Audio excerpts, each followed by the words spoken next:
Selamat pagi Bapak Ibu saudara-saudara sekalian yang dikasihi Tuhan.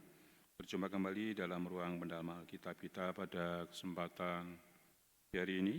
Mari sebelum kita bersama-sama menguraikan dan mendengarkan kebenaran firman Tuhan yang diambil dari Kitab Kidung Agung pasal yang keempat, mari kita akan bersama-sama mohon pimpinan Tuhan. Kita akan masuk di dalam doa-doa kita pada pagi hari ini. Mari kita akan berdoa. Bapa di dalam surga, terima kasih jikalau pada kesempatan pagi hari ini kembali kami datang menghadap tatamu yang kudus ya Tuhan. Kami berdiam diri di bawah kaki Tuhan untuk kembali belajar kebenaran firman-Mu. Tuhan menolong kami mengurapi hamba-Mu, sehingga kebenaran firman Tuhan pada kesempatan pagi ini sungguh menjadi kekuatan di dalam kehidupan kami bersama-sama sebagai umat Tuhan di dalam mengiring dan melayani Tuhan di dalam kehidupan kami bersama-sama. Pimpin sertai setiap kami semua ya Tuhan, sehingga kebenaran firman-Mu boleh mendapat tempat dalam hati kami, firman-Mu bertumbuh berbuah untuk kemuliaan nama Tuhan. Terima kasih Bapa, terpujilah nama-Mu, di dalam nama Tuhan kami Yesus Kristus, kami berdoa dan mengucap syukur. Haleluya, amin. Bapak Ibu saudara sekalian dikasihi Tuhan, pada kesempatan hari ini kita sampai kepada kitab Kidung Agung pasal yang keempat. Saudara-saudara, mari kita akan bersama-sama sebelum menguraikan firman Allah ini, kita akan membaca dan memperhatikan kitab ini bersama-sama. Bapak Ibu sekalian, di dalam pembacaan kitab Kidung Agung kita pada pasal yang keempat ini, LAI membagi menjadi dua bagian perikop. Dalam ayat yang pertama sampai dengan ayat yang ke-15, di sini kita bisa melihat LAI memberikan judul tentang mempelai laki-laki memuji mempelai perempuan. Dan yang kedua di dalam ayat 16 sampai dengan pasal 5 ayat yang pertama berbicara tentang kedua mempelai yang saling menyapa. Nah, saudara-saudara, mari kita akan bersama-sama membaca kitab Kidung Agung ini pasal yang keempat secara lengkap. Ayat yang pertama sampai ayat yang ke-15, mempelai laki-laki memuji mempelai perempuan. Lihatlah cantik engkau, manisku, sungguh cantik engkau, bagaikan merpati matamu di balik telukungmu, rambutmu bagaikan kawanan kambing yang bergelombang turun dari pegunungan Gilead. Gigimu bagaikan kawanan domba yang baru saja dicukur, yang keluar dari tempat pembasuhan, yang beranak kembar semuanya, yang tidak beranak tidak ada.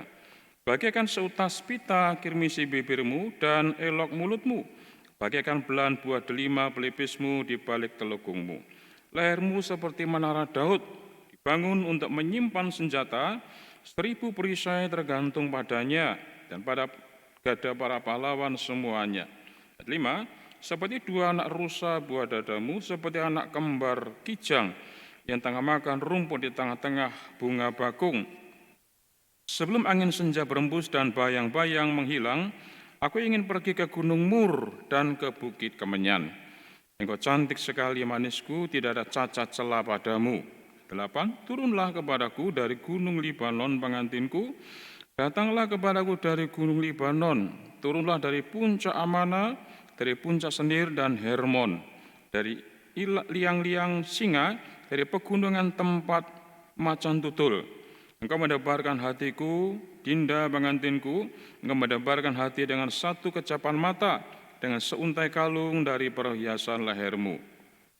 10, betapa nikmat kasihmu Dinda pengantinku, jauh lebih nikmat cintamu daripada anggur, dan lebih harum bau minyakmu daripada segala macam rempah. Bibirmu meneteskan madu murni pengantinku, madu dan susu ada di bawah lidahmu, dan bau pakaianmu seperti bau Gunung Libanon. Dinda pengantinku, kebun tertutup, engkau kebun tertutup dan mata air termeterai. 13, tunas-tunasmu merupakan kebun pohon-pohon delima dengan buah-buah yang lesat, bunga pacar dan narwastu dan kunyit, tebu dan kayu manis, dengan segala macam pohon kemenyan, mur dan gaharu, beserta pelbagai rempah yang terpilih. 15, mata air di kebun, sumber air hidup yang mengalir dari Gunung Libanon. Bagian yang kedua, ayat yang ke-16, katakan demikian, berbicara tentang kedua mempelai saling menyapa. 16, bangunlah, hai angin utara, dan marilah. Angin selatan bertiuplah dalam kebunku, supaya semerbaklah bau rempah-rempahnya. Semoga kekasihku datang ke kebunnya dan makan buah-buahnya yang lesat. Saudara, demikian pembacaan firman Tuhan di dalam kitab Kidung Agung, pasal yang keempat, ayat yang pertama sampai dengan ayat yang ke-16 ini. Nah, di dalam pasal yang keempat ini, saudara, pasal ini adalah merupakan suatu bentuk nyanyian yang memberikan satu pujian kepada mempelai wanitanya yang begitu rupawan, begitu cantik rupanya. Sehingga melalui perumpamaan ini adalah yang paling dapat dipahami dan dihargai oleh pikiran orang timur. Setelah iringan-iringan megah, indah dan mengagumkan dari Raja Salomo yang kemudian menjemput mempelai wanitanya. Dan kini Raja Salomo memuji kecantikan, memberikan pujian kecantikan dari Putri Sulam ini. Saudara, kita melihat bagaimana yang dahulunya ini dipanggil sebagai seorang teman, maka kini dipanggilnya sebagai sebagai kekasih, mempelai wanita yang begitu sangat cantik jelita, yang begitu sangat menawan hati dari hati Raja Salomo. Nah, saudara, mari kita akan membahas satu persatu ayat yang pertama sampai dengan ayat yang ke-16 ini. Ayat yang pertama sampai dengan ayat yang ke-15 di sini berbicara tentang mempelai laki-laki memberikan pujian terhadap mempelai wanitanya. Ayat yang pertama, lihatlah cantik engkau, manisku, sungguh cantik engkau, bagaikan merpati matamu di balik telukungmu. Rambutmu bagaikan kawanan kambing yang bergelombang turun dari pegunungan Gilead. Saudara-saudara, di dalam ayat yang pertama ini dibuka dengan suatu bentuk pernyataan yang mengatakan, lihatlah cantik engkau, manisku, sungguh cantik engkau. Saudara, kalimat ini merupakan satu bentuk kalimat pembuka. Kalimat awal yang begitu sangat mengagumkan dan sangat menggetarkan jiwa daripada Salomo, saudara. Sungguh kecantikan Putri Sulam ini telah membuat semua mata itu memandang dia, tertuju kepadanya. Nah, kata cantik di sini diulang sebanyak 2 kali untuk mempertegas akan satu bentuk pernyataan kekaguman Salomo terhadap kecantikan dari sang mempelai wanitanya. Di dalam nyanyian pujian sang raja ini bisa diungkapkan ada 7 keindahan yang dikatakan oleh Salomo tentang anggota tubuh dari sang mempelai wanitanya yang digambarkan sebagai berikut. Ya, ada 7 keindahan anggota tubuh dari sang mempelai wanitanya.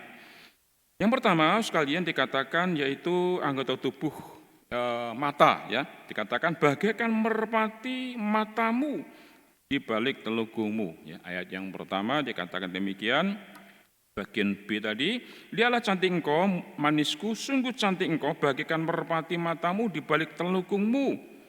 Saudara sekalian, dikatakan mata itu diungkapkan oleh Salomo, bagaikan merpati matamu di balik telukungmu.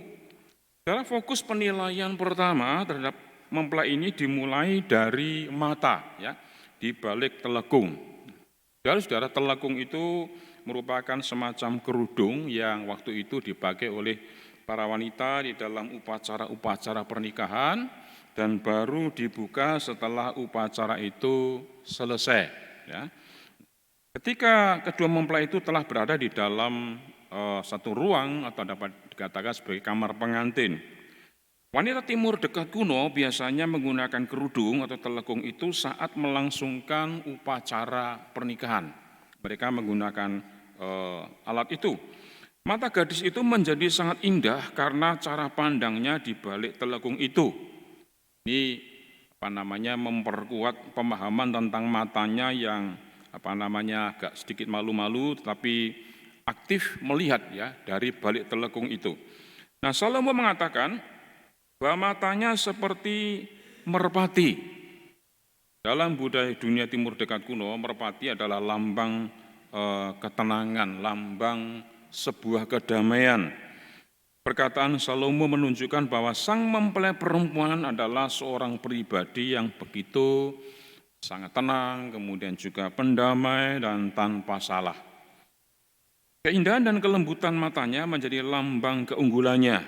Ini merupakan cerminan karakter daripada mempelai wanita itu. Mata juga merupakan pintu hati dan pintu jiwa seseorang untuk bisa mengenali orang lain. Yang kedua, rambutmu dikatakan bagaikan kawanan kambing yang bergelombang turun dari pegunungan Gilead. Ya, dalam ayat 1c dikatakan demikian. Saudara, kata rambut di sini itu bagaikan kawanan kambing yang bergelombang turun dari pegunungan Gilead. Ya, kita lihat di dalam ayat yang pertama bagian C ini. Nah, pujian yang kedua ini adalah pujian yang didasarkan pada satu kenyataan yang ada. Mengapa demikian, saudara-saudara? Karena pegunungan Gilead merupakan sebuah pegunungan yang membentang ya dari Sungai Yordan dengan padang rumput yang begitu sangat bagus, begitu menghijau, begitu subur sekali, sangat cocok untuk peternakan hewan pada waktu itu, saudara-saudara. Nah, rambut di sini merupakan lambang dari suatu jumlah yang tidak terhitung jumlahnya, banyak sekali. Rambut juga melambangkan kekuatan seperti yang dikisahkan dalam cerita tentang Simpson. Ya, seorang memiliki kekuatan di dalam rambutnya. Akan tetapi dalam ayat ini ditekankan adanya lebatnya rambut, ya, sehingga jumlah yang tidak terhitung banyaknya itu ada melekat pada kepala mempelai wanita itu. Kelihatannya rambut pada gadis Sulaim itu sangat panjang sehingga tidak tertutup oleh telekungnya, ya. Namun terurai indah turun ke bahu dan bahkan sampai ke punggungnya. Warnanya sangat hitam dan bergelombang. Hal ini sangat sungguh bagaikan kawanan kambing di Palestina yang waktu itu seringkali berwarna gelap yang menuruni lereng-lereng gunung itu. Suatu bentuk pemandangan yang sangat indah sekali bagi sang raja ketika diguring turun dari gunung pada saat matahari mulai terbenam. Melihat itu begitu sangat takjub sekali. Dengan kata lain, maksud pujian tersebut adalah untuk mengatakan bahwa rambut mempelai perempuan itu memiliki kualitas yang tiada duanya, tiada bandingnya, yang begitu sangat indah sekali. Warna hitam bukan sekedar menghiasi kepala mempelai perempuan, tetapi rambutnya itu begitu tebal, ya, sehingga menambah daya tarik, daya pesonanya yang begitu sangat luar biasa. Kedua, gigimu bagaikan kawanan domba yang baru saja dicukur, yang keluar dari tempat pembasuhan, yang beranak kembar semuanya, yang tak beranak, tak ada. Yang ketiga, anggota tubuh yang ketiga adalah gigi. Nah, dalam hal ini ada perbandingan yang beralih dari mata kemudian menurun kepada gigi. Giginya yang teratur dan putih dibandingkan dengan kawanan domba yang baru saja dicukur. Ya. Ayat yang kedua tadi dikatakan demikian. Kalau pada ayat sebelumnya bicara tentang kambing yang pada umumnya berwarna hitam, tetapi di sini digambarkan kembali kawanan domba yang umumnya itu berwarna putih bersih. Dalam hal ini jika gigi dipahami sebagai alat bahasa tubuh, gigi hanya dapat dilihat secara jelas kalau orang itu tertawa, tersenyum, begitu bersuka cita. Dia menampakkan giginya yang putih. Nah, kawanan domba yang baru saja dicukur itu melambangkan keadaan yang sangat bersih sekali. Kemudian ditambahkan lagi dengan istilah keluar dari tempat pembasuhan yang beranak kembar semuanya, ya, ayat 2b tadi. Yang menunjukkan pasangan gigi gerigi, rang atas dan bawah yang tersusun begitu sangat rapi, begitu bersih, begitu putih, bahkan berkilau-kilauan, yang menampakkan gigi yang begitu sangat teratur dan rapi sekali. Tak satu pun dari gigi mempelai wanita itu yang tanggal, lubang, ya, yang tak beranak, tak ada. Ya. Itulah gambaran gigi yang sangat teratur, yang indah, bahkan sangat menarik hati. Ketiga, bagaikan seutas pita kirmisi bibirmu dan elok mulutmu. Bagaikan belahan buah delima, pelipismu di balik telekungmu. Yang keempat, sekalian, Salomo menggambarkan tentang anggota tubuh bibir. Bagaikan seutas pita kirmisi bibirmu dan elok mulutmu. Ya, bagian ayat yang ketiga tadi.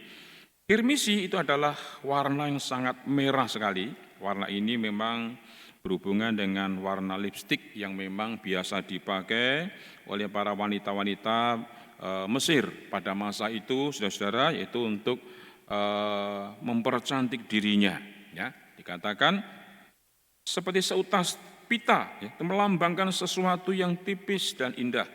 Bibirnya merah cemerlang dan tipis, tidak seperti biasa wanita-wanita di Syria pada waktu itu, di mana bibir biasanya begitu sangat tebal sekali, ya, dihiasi dengan begitu sangat tebal sekali. Nah, kata mulut di sini adalah berbicara tentang bentuk tutur kata, ya, ucapan. Jadi mulut yang merah kirmisi bukan sekedar mulut yang dihiasi oleh alat-alat kosmetik, alat-alat kecantikan, tetapi mulut di sini juga berfungsi yang dapat dilihat sebagai alat komunikasi, alat yang berbicara, dapat digunakan untuk berkata-kata yang mengandung suatu rahasia kehidupan yang membuat hidup itu menjadi semakin indah dan berarti. Ya. Melalui mulut seperti itu keluar suatu ungkapan, suatu ucapan, suatu perkataan-perkataan yang membuat kehidupan ini itu dapat semakin menjadi bermakna dan bernilai. Yang kelima sekalian adalah tentang pelipis, ya, dikatakan pelipis bagaikan belahan buah delima pelipismu di balik telekungmu, ya, ayat yang ketiga B. Istilah pelipis bisa menunjukkan tentang kening atau bagian pinggir wajah dari kepala, juga hingga pada bagian pipi. Jika buah delima yang bulat dan merah ini dibelah menjadi dua, setiap belahan akan terlihat seperti pipi yang berwarna merah.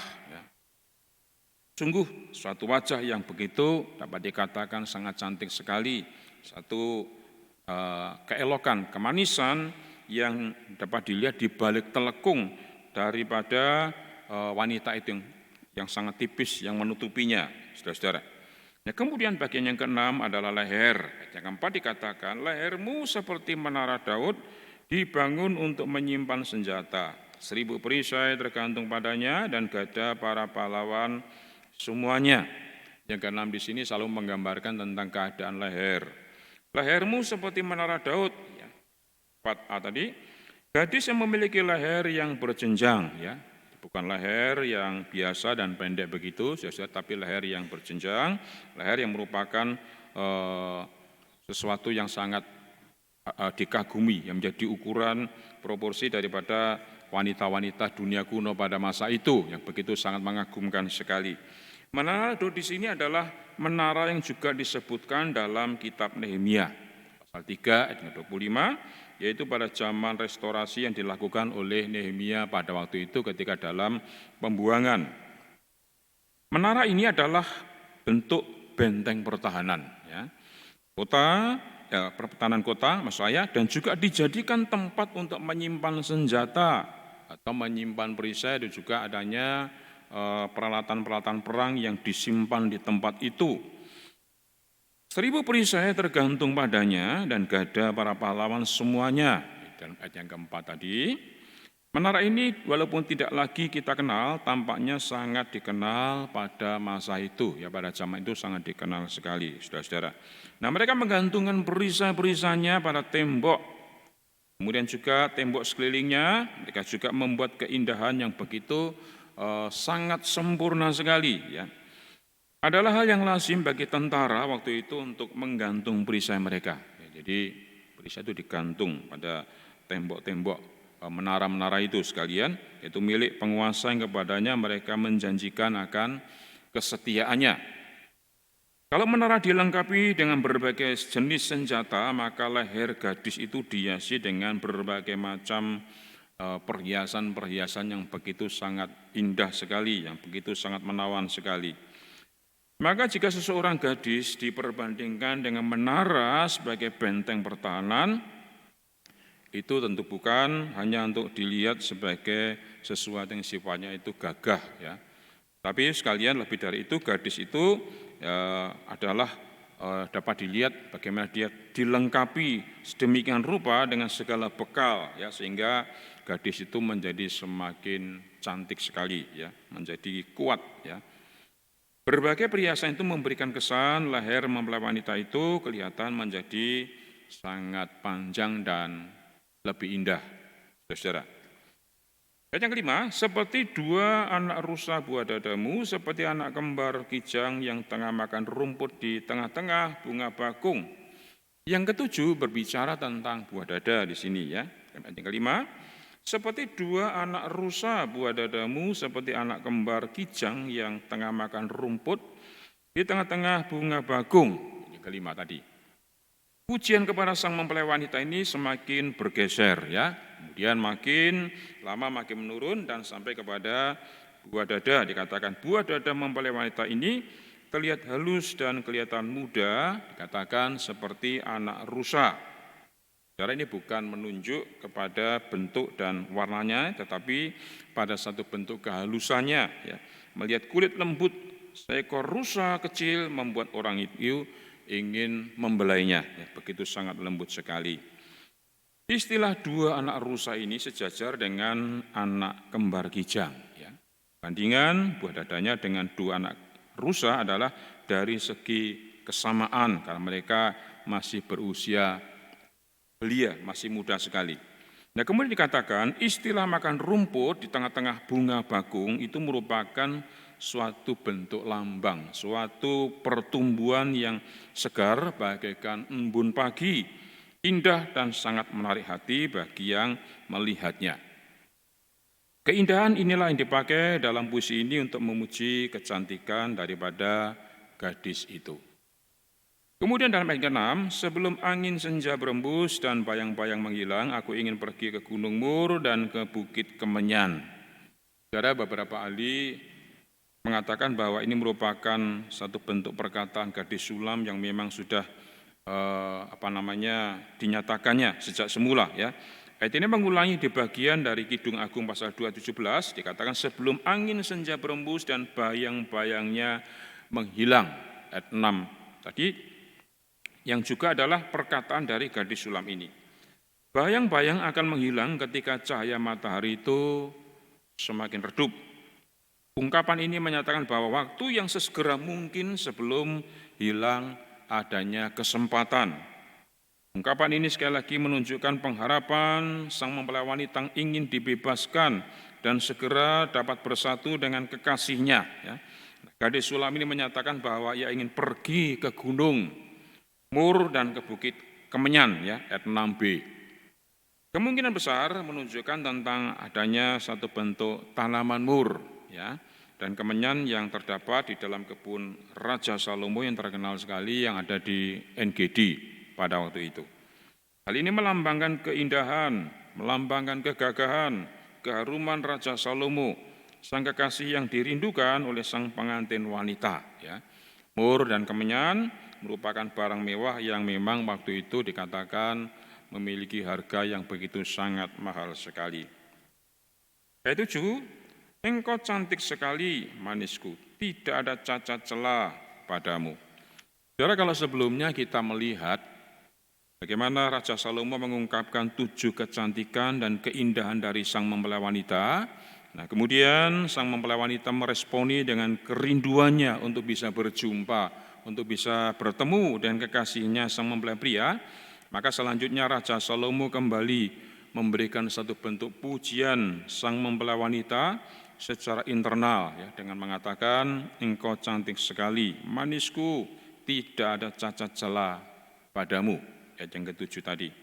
Hal ini merangkum kecantikan dan daya pesona yang begitu sangat luar biasa yang mempelai secara fisik dan juga secara spiritual itu betul-betul ada di dalam diri dari sang wanita itu. Segala sesuatu yang mengenai gadis sulam itu sangat cantik sekali, ya, dikatakan tidak bercela, murni secara jasmani dan moralitasnya.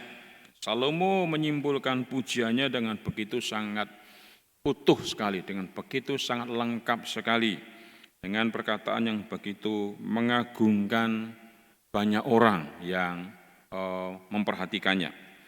Ayat 8, turunlah kepadaku dari gunung Libanon pengantinku, datanglah kepadaku dari gunung Libanon, turunlah dari puncak Amana, dari puncak Senir dan Hermon, dari liang-liang singa, dari pegunungan tempat macan tutul. Saudara, selanjutnya dalam ayat ini Raja Salomo pun berjanji akan segera bersamanya untuk bisa menikmati masa depan yang lebih indah lagi, yang lebih cerah lagi. Dengan mengatakan, turunlah kepadaku dari gunung Libanon, ya, ayat yang ke-8 tadi. Adapun istilah-istilah lokal yang disebutkan dalam ayat 8 ini, itu bukanlah menunjuk tempat tinggal sang pengantin wanita, tapi merupakan suatu ungkapan yang meluap-luap dari hati Raja Salomo, yang keluar dari hatinya yang begitu rupa. Di mana digambarkan sebagai berikut, yaitu gunung Libanon terkenal dengan keindahan pohon-pohon pinusnya dan berkarang, ya sulit untuk didaki. Puncak Amanah terkenal dengan dua aliran sungai yang begitu sangat jernih, dekat dengan kota Damaskus waktu itu. Puncak Senir terletak di barat daya Damaskus, kaya dengan produk buah-buahan. Puncak Hermon yang oleh orang Amori disebut dengan puncak Senir, ya, dalam Ulangan pasal 39, merupakan puncak tertinggi dari pegunungan Libanon. Nah, kata-kata ini menggambarkan tentang satu kerinduan yang begitu sangat besar kepada mempelai wanitanya, karena dia berada di tempat yang jauh dan tidak terjangkau, sehingga dia mengungkapkan kalimat-kalimat yang begitu sangat puitis sekali. Berada dan berdiam di puncak gunung itu merupakan suatu keadaan yang sepi dan kengerian karena banyaknya binatang-binatang buas. Pada malam hari juga ada bahaya-bahaya. Nah, sebaliknya perjalanan menuruni gunung itu merupakan satu bentuk perjalanan yang menunjukkan adanya satu keindahan. Ya, menuruni satu gunung bawah itu merupakan satu pemandangan begitu sangat elok sekali, sangat indah sekali. Oleh sebab itu Raja Salomo berseru dengan berkata kepada gadis Sulam, dengan berkata, turunlah. Katakan demikian, dengan harapan ada janji masa depan yang indah, yang cemerlang. Raja Salomo yang nyatakan kepada kekasihnya, dia berharap nantinya dia bisa menikmati hari depan yang begitu sangat indah sekali. Ayat 9, engkau menebarkan hatiku, Dinda pengantinku.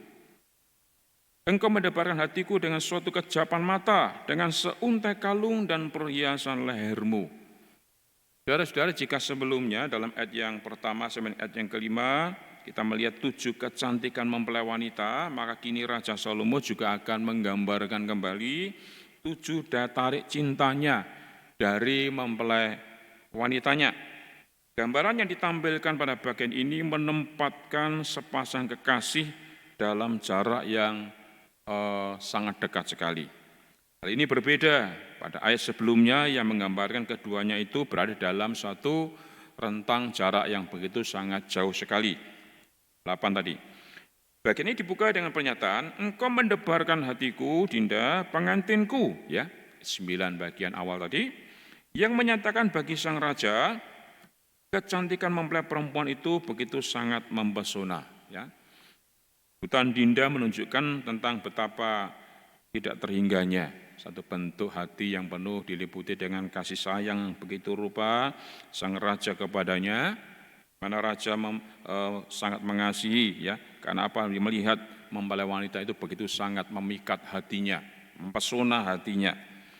Nah, berikut sekalian kita akan melihat ada 7 daya tarik cinta dari mempelai wanita digambarkan sebagai berikut, ya. Yang pertama, kedipan matanya yang menawan hati bagi yang memandangnya. Ini dinyatakan dalam kalimat, engkau mendebarkan hati dengan satu kejapan mata. Ya. Nah, kemudian yang kedua, perhiasan kalung di lehernya menambah daya tarik penampilannya yang menarik hati. Dan ini dinyatakan dalam kalimat dengan seuntai kalung dari perhiasan lehernya, ya, ayat 9c tadi.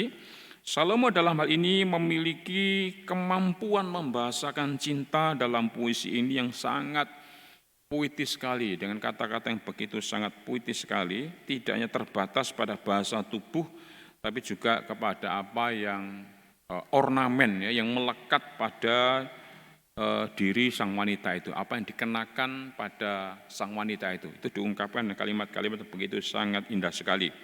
Keindahan kalung ini tentu bukan sekedar ornamen, tetapi terutama kepada satu bentuk daya tarik tersendiri di dalam hati Raja Salomo. Ayat 10, betapa nikmat kasihmu, Dinda pengantinku jauh lebih nikmat cintamu daripada anggur, dan lebih harum bau minyakmu daripada segala macam rempah. Saudara, yang ketiga dikatakan kenikmatan bahasa-bahasa, yaitu bahasa cinta kasihnya yang melebihi anggur yang enak, jauh lebih nikmat cintamu daripada anggur, ya. Ayat 10 bagian awal. Yang keempat, keharuman tubuh dan nafas yang lebih harum bau minyakmu daripada segala macam rempah-rempah. Ayat 10 bagian B. Semua bentuk perbandingan ini untuk menunjukkan yaitu bahwa betapa luas dalamnya akan makna cinta yang hendak diungkapkan Salomo kepada gadis sulam itu begitu rupa, ya. Ayat 11, bibirmu meneteskan madu murni pengantinku, madu dan susu ada di lidahmu, dan bau pakaianmu seperti bau gunung Libanon. Saudara-saudara, yang kelima dikatakan kalimat bibirnya yang lebih manis dari tetesan madu murni yang memberi daya tarik ciuman. Bibirmu meneteskan madu murni pengantinku. Yang keenam, madu dan susu di lidah membisikkan kata-kata yang indah, yang murni, perkataan yang begitu sangat manis dan membangkitkan sukacita, ya. Madu dan susu di bawah lidahmu. Saudara, dikatakan madu dan susu tidak hanya menunjuk pada hidangan yang manis, ya, tetapi juga bisa menunjuk dan berbicara tentang adanya berkat-berkat daripada Tuhan sendiri. Seperti yang tertulis di dalam kitab Keluaran pasal 38 yang mengatakan, suatu negeri yang baik dan luas, suatu negeri yang berlimpah, yaitu susu dan madunya begitu sangat banyak sekali, berlimpah-limpah. Yang ketujuh, yaitu pakaian yang harum, bagaikan keharuman segala jenis tanaman di gunung Libanon. Ayat 11 bagian C, yang merupakan daya tarik keseluruhan daripada penampilan daripada sang pengantin itu. Nah, pakaian di sini bukanlah seluruh pakaian, melainkan berbicara tentang baju luarnya, ya, yang dapat berfungsi sebagai pakaian, tapi sekaligus juga dapat dipakai sebagai selimut pada waktu tidur. Ya, pujian ini diakhiri dengan satu bentuk keharuman aroma pakaian daripada sang mempelai yang begitu sangat mempesona sekali. Ayat 12, Dinda pengantinku kebun tertutup, engkau kebun tertutup dan mata air termeterai. Saudara, pada bagian ini Salomo mengidentifikasikan gadis itu sebagai kebun tertutup, ya, kebun yang begitu tertutup dan mata airnya itu termeterai. Ayat yang ke-12 tadi, yang hanya bisa dimasuki oleh sang pemilik saja, pemilik kebun itu. Ini merupakan satu simbol sekalian tentang adanya satu bentuk kekudusan, ya, keindahan, ya, kemuliaan, ya, dari sang gadis sulam itu, yaitu kemurnian di dalam dirinya. Mempelai perempuan adalah seorang yang dapat dikatakan gadis yang dapat mengendalikan dirinya, yang bisa menutup diri, menguasai dirinya sedemikian rupa, ya. Dalam kitab Kidung Agung pasal yang kedua ayat yang ke-7. Dikatakan ayat 13, tunas-tunasmu merupakan kebun pohon-pohon delima dengan buah-buahnya yang lesat, bunga pacar dan narwastu. 14, narwastu dan kunyit, tebu dan kayu manis dengan segala macam pohon kemenyan, mur dan gaharu, beserta pelbagai rempah yang terpilih. Saudara-saudara sekalian, gambaran mengenai kebun itu berlanjut di mata Salomo terhadap gadis sulam itu, yaitu bagaikan kebun yang menghasilkan buah-buah yang sangat terpilih, ya, buah-buahan yang begitu sangat unggul, terpilih bagi pemiliknya. Salomo dalam hal ini memakai keindahan kebun untuk menggambarkan tentang keadaan batin daripada sang mempelai wanitanya, ya. Itu sangat murni, begitu sangat indah sekali batinnya. Berbagai buah-buahan, bunga-bunga dan rempah-rempah merupakan simbol dari suatu kenikmatan, simbol dari satu bentuk keindahan dan keharuman yang tidak ternilai harganya, begitu mahal harganya. Nah, jadi ayat 13 ini adalah satu bentuk ungkapan Salomo karena mempelai wanitanya itu mampu menjaga tentang kemurnian dirinya, menjaga kesucian hidupnya, kemurnian hatinya, yang mengumpamakan mempelainya seperti kebun yang kaya dengan bentuk pohon-pohon yang langka, pohon-pohon yang begitu sangat mahal sekali. Sungguh merupakan sebuah kebun yang sangat bernilai harganya, berharga sekali, menarik, mempesona banyak orang karena dipenuhi dengan buah-buah yang begitu sangat menyegarkan sekali. Yang menyegarkan jiwa maupun melegakan kepada siapa saja yang nantinya bisa menikmatinya. Dalam ayat 14 ini dikatakan minyak narwastu itu berasal dari dedaunan India yang digunakan sebagai minyak urapan dan begitu sangat berbau harum sekali. Ya, serta kunyit yang berbentuk bubuk dari putik tumbuh-tumbuhan jenis bunga yang berwarna putih dan kuning. Ya, ini sangat indah sekali. Tebu juga merupakan batang yang manis rasanya. Wewangian yang lain adalah yaitu kayu manis yang berasal dari kulit kayu pohon yang tinggi. Sedang mur dan gaharu adalah tumbuhan asli dari kepulauan Laut Merah. Bau harum yang keluar dari tumbuhan tersebut disebabkan oleh kayu yang membusuk. Ya. Setelah itu mengeluarkan aroma yang begitu sangat harum sekali. Adapun benda-benda yang ada di kebun itu berbeda dengan kebun pada umumnya. Karena mereka digunakan oleh Salomo sebagai lambang atau simbol untuk melukiskan mempelai perempuannya. Ayat 15, oh mata air di kebun, sumber air hidup yang mengalir dari gunung Libanon. Saudara, kemudian dalam bagian ini Salomo mencoba menyatakan sang mempelai wanitanya bagaikan mata air, ya, bagaikan aliran sungai yang begitu sangat memberikan air bersih dan segar, menyegarkan yang begitu sangat melimpah dengan mengatakan, oh mata air di kebun sumber air hidup yang mengalir dari gunung Libanon. Itu sangat menawan sekali, ungkapan dan kalimat sangat puitis sekali. Mata air itu seharusnya dipakai untuk mengaliri seluruh tanaman di kebun agar hidup, ya, dapat hidup, kemudian juga dapat sehat, menampakkan kesegaran, menampakkan kehidupan yang baik. Adapun aliran air dari gunung Libanon itu terkenal memiliki aliran air yang begitu sangat jernih sekali, bersih sekali, ya. Bagaikan kristal dikatakan. Rupanya karena kelimpahan air ini, maka lebih dari satu kebun dapat dialiri dari sumber air itu, saudara. Ya, begitu sangat limpahnya. Mengalirnya mata air di kebun menuju sumber air menjelaskan bahwa mempelai perempuan itu begitu sangat memuaskan. Ya, gambarkan seperti air di pegunungan yang memberikan suatu bentuk kesegaran, memberikan suatu kenyamanan bagi yang meminumnya. Demikian mempelai perempuan itu menyegarkan kehidupan bagi Raja Salomo sendiri. Kemudian di dalam ayat yang terakhir 16 dikatakan kedua mempelai itu saling menyapa. Ya, jadi bagian terakhir 16 ini, kemudian dilanjutkan pasal 5 yang pertama, kedua mempelai itu saling memberikan sapaan. Ya, 16 dikatakan, bangunlah hai angin utara dan marilah hai angin selatan bertiuplah dalam kebunku, supaya semerbaklah bau rempah-rempahnya. Semoga kekasihku datang ke kebunnya dan makan buah-buahnya yang lesat.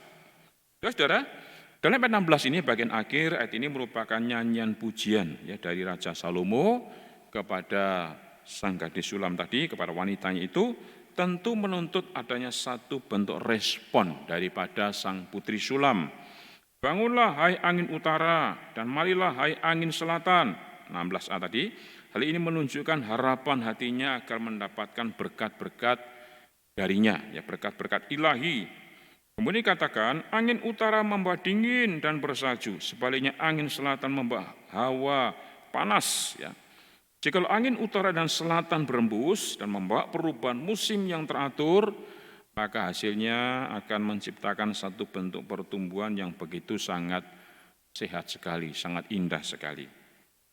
Maka tidak heran sang gadis sulam mengatakan selanjutnya, bertiuplah dari kebunku supaya semerbaklah bau rempah-rempahnya. Ya, 16b tadi. Hal ini merupakan suatu berkat-berkat ilahi, ya, di mana sang gadis akan bertumbuh sehat, segar, dan bahkan dikatakan indah, bagaikan kebun yang berbau harum, yaitu untuk siap dan layak menyambut sang pengantin prianya, yang selama ini menjadi bentuk idam-idamannya itu bisa bersatu dengannya. Selanjutnya gadis sulam itu berkata, semoga kekasihku datang ke kebunnya dan makan buah-buahan yang lezat. 16 bagian C. Hal ini menunjukkan kesiapan sang pengantin perempuan menerima cinta kasih daripada sang mempelai pria Raja Salomo tadi. Karena kebun ini atau kebun buah-buahan ini adalah dia sendiri, miliknya dia sendiri. Maka dia di sini memanggil kekasihnya untuk bisa datang menikmati buah-buahan itu. Dan memang yang merupakan hak daripada sang mempelai laki-laki itu.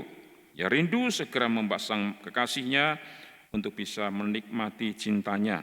Itu bagaikan menikmati buah-buahan yang begitu sangat lezat sekali yang memang sudah disediakan baginya. Demikian Bapak Ibu sekalian di dalam pembahasan kita ayat yang pertama ayat 16. Nah, sebagai kesimpulannya Saudara dalam pasal keempat ini ada dua hal. Yang pertama, Saudara, kalau kita bersama-sama mempelajari ya kitab Kidung Agung pasal yang keempat ini, di sini kita melihat tentang satu bentuk pernyataan yang menyatakan tentang pujian mempelai pria kepada sang kekasihnya. Ada puji-pujian yang disampaikan sedemikian rupa, Saudara. Seseorang biasanya memberi pujian pada saat ia menerima kebaikan. Tapi tidak demikian halnya dengan Salomo. Ia memuji-muji mempelainya bukan karena ia telah menerima kebaikan dari sang mempelai, tapi pujian itu betul-betul keluar dari dalam hatinya. Ya, bukan karena dia merasa mendapatkan kebaikan, tapi pujian ini betul-betul keluar dari hatinya. Ya, mengapa? Lantaran dia bisa melihat mempelai wanita itu sedemikian rupa telah mencuri hati sang Raja Salomo. Ya, sehingga membuat hati Salomo itu merasa ada satu perasaan cinta yang begitu sangat kuat sekali di dalam hatinya, begitu sangat berkobar-kobar cintanya, menyala-nyala kepada sang mempelai wanitanya. Begitu sangat cintanya dia kepada sang gadis sulam itu. Yang kedua, pada masa sekarang ini pujian yang berlebihan seperti dalam pasal 4 ini justru akan membuat para istri merasa tidak nyaman dengan penampilan mereka. Saudara-saudara ya, biasanya begitu.